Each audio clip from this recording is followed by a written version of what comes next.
Hola, muy buenas a todos. Me presento, soy Raquel Ariza, técnica en higiene bucodental.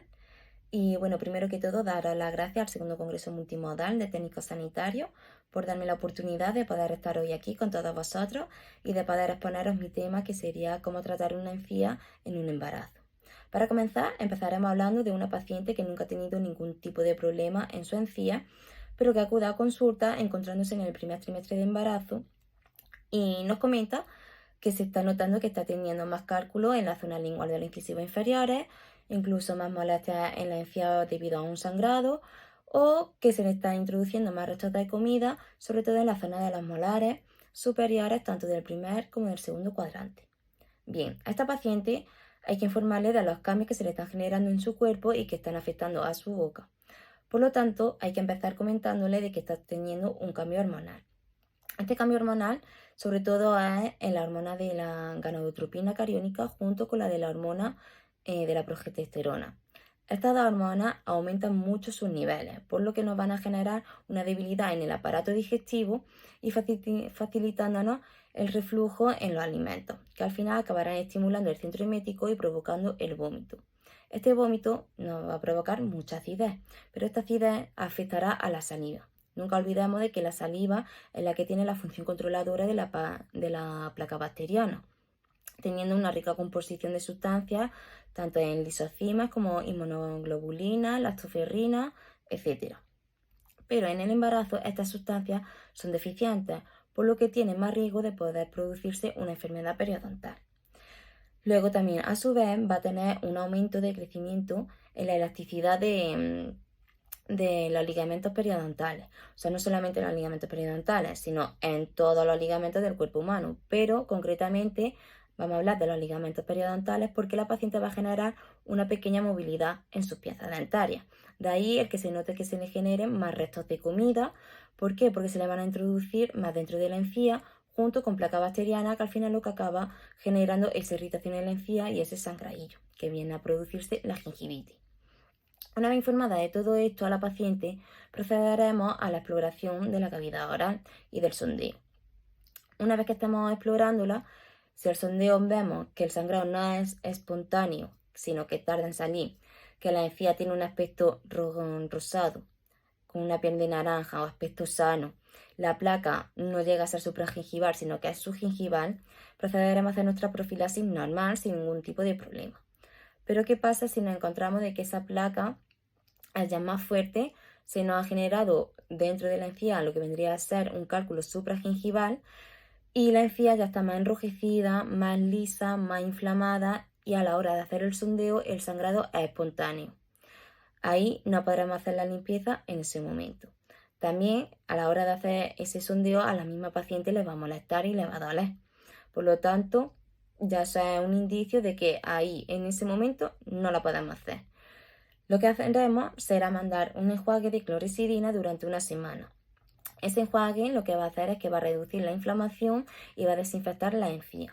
Por lo tanto, cuando la paciente acuda nuevamente a consulta, porque eso lo mandaremos durante una semana y a la semana acudirá otra vez para que realicemos la profilaxis, ahí volveremos a hacer exploración de la cavidad oral y veremos cómo se encuentra ya las encías, si ha bajado la inflamación o si no.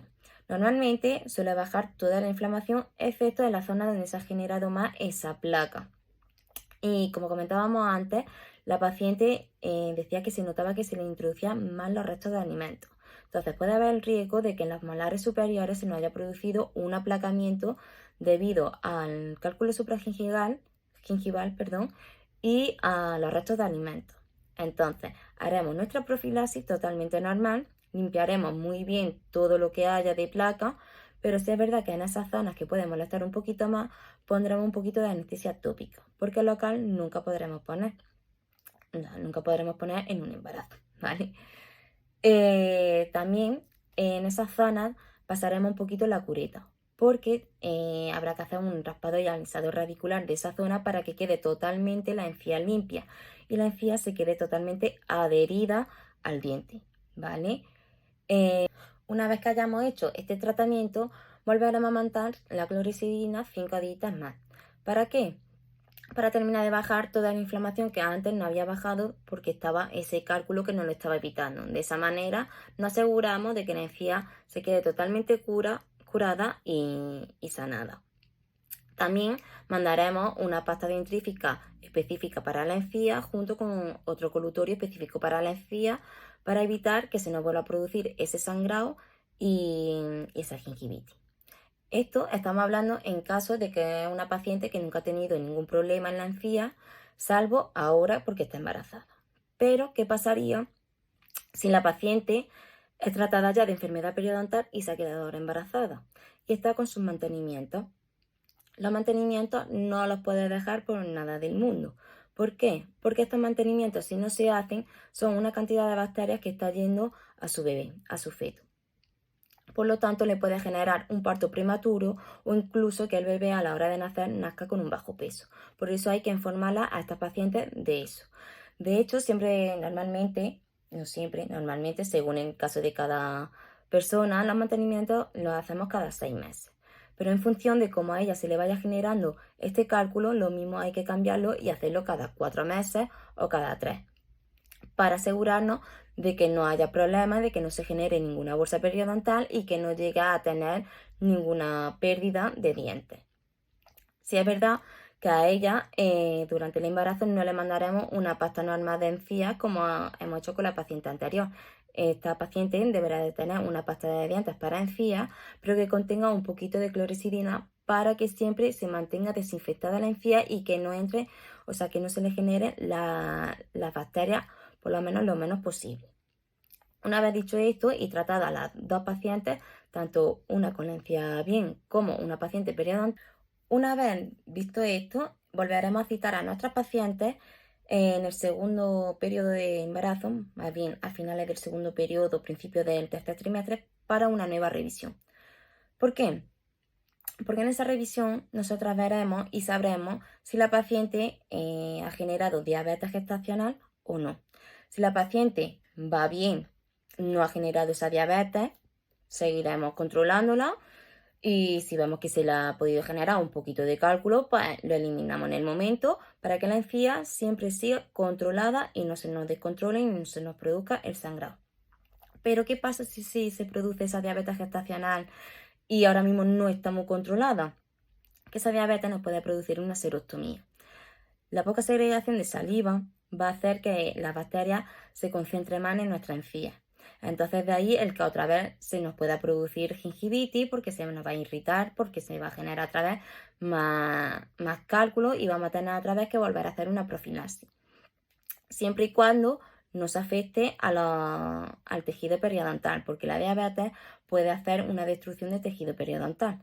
Por eso hay que tenerlo muy controlado y si hay que volver a actuar como actuamos en el primer trimestre, lo hacemos. Si hay que volver a mandar clorexidina una semana y que vuelva a venir para hacerse su profilaxis, lo haremos, porque lo primero es la prevención de eso y que no vaya a dar más. Igual que si es en la paciente periodontal con mayor rigor todavía. Hará que curatear y hacer todo lo posible, limpiar todo lo que haya para que la encía no vaya más. O sea, y la pérdida de hueso no sea mayor. Una vez valorado nuevamente esto y tratado, la siguiente cita será una vez que haya dado a luz. ¿Por qué? Porque ya ahí el cambio que se produce en el cuerpo es muy grande y sobre todo porque ahí ya podremos hacer una radiografía. En esa radiografía podremos ver si esos cambios han afectado a nuestro hueso y ver si se ha podido producir una enfermedad periodontal o no. Que en el caso de que no se haya producido una enfermedad periodontal, perfecto, porque seguiríamos con nuestras profilaxis normales, siempre manteniéndolo bien y controlándolo. Y en caso de que se produzca una enfermedad periodontal, ahí ya tendríamos que pasarlo con nuestros compañeros periodoncistas, que ellos serían los encargados ya de tratar la enfermedad periodontal. Muy importante a todo esto, aunque no lo he dicho antes, pero sí es verdad que no me quiero ir de aquí sin decir que en estas pacientes hay que extremar la higiene. Y sobre todo los cepillos de dientes, no utilizar nunca un cepillo de dientes ni medio ni duro. Siempre un cepillo suave y especial para las encías, para que no se las dañe. Después de cada comida, cepillar muy bien los dientes, pasar hilo dental o seda dental y sus cepillos interdentales, ¿vale? Porque todo esto lo que nos va a ayudar a que la encía siempre esté adherida al diente y que la placa aparezca lo menos posible. Y ya está. Con todo esto, pues espero que haya servido un poquito de ayuda, que haya servido de información, sobre todo para vuestro día, en cómo tratar estos casos. Y me alegra mucho de haber estado aquí y espero veros si es posible, en el próximo congreso, ¿vale? Así que nada, un beso muy grande y hasta otra.